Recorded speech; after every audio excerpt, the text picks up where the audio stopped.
ladies and gentlemen.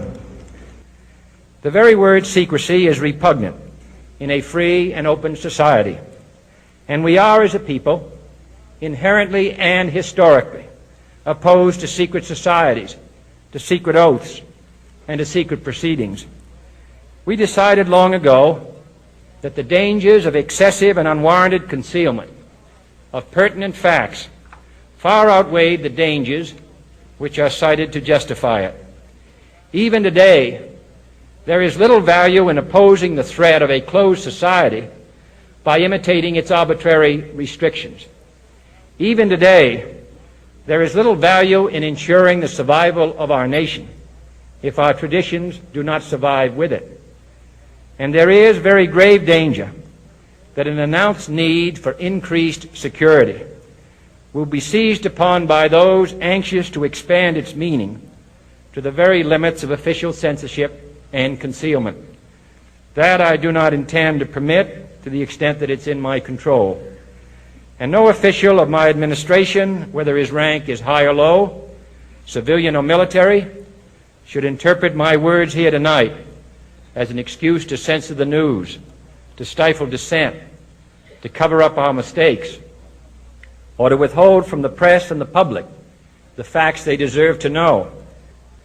For we are opposed around the world by a monolithic and ruthless conspiracy that relies primarily on covert means for expanding its sphere of influence, on infiltration instead of invasion, on subversion instead of elections, on intimidation instead of free choice, on guerrillas by night instead of armies by day.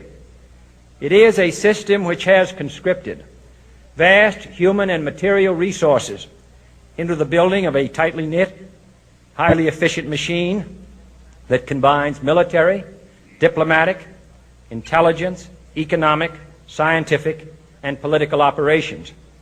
Its preparations are concealed, not published. Its mistakes are buried, not headlined. Its dissenters are silenced, not praised.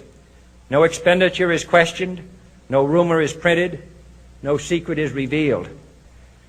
No president should fear public scrutiny of his program, for from that scrutiny comes understanding, and from that understanding comes support or opposition, and both are necessary.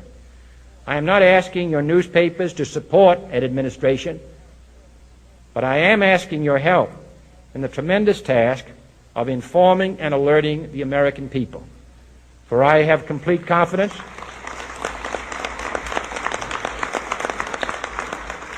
in the response and dedication of our citizens whenever they are fully informed. I not only could not stifle controversy among your readers, I welcome it. This administration intends to be candid about its errors. For as a wise man once said, an error doesn't become a mistake until you refuse to correct it. We intend to accept full responsibility for our errors, and we expect you to point them out when we miss them.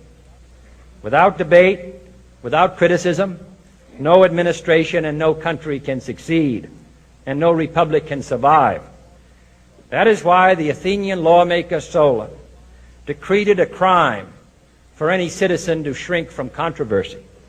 And that is why our press was protected by the First Amendment, the only business in America specifically protected by the Constitution, not primarily to amuse and entertain, not to emphasize the trivial and the sentimental, not to simply give the public what it wants, but to inform, to arouse, to reflect, to state our dangers and our opportunities, to indicate our crises and our choices, to lead, mold, educate, and sometimes even anger public opinion.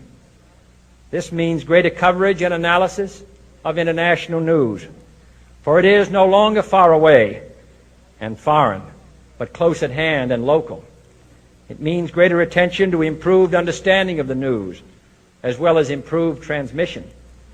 And it means, finally, that government at all levels must meet its obligation to provide you with the fullest possible information outside the narrowest limits of national security. And so it is to the printing press, to the recorder of man's deeds, the keeper of his conscience, the courier of his news, that we look for strength and assistance, confident that with your help, man will be what he was born to be, free and independent.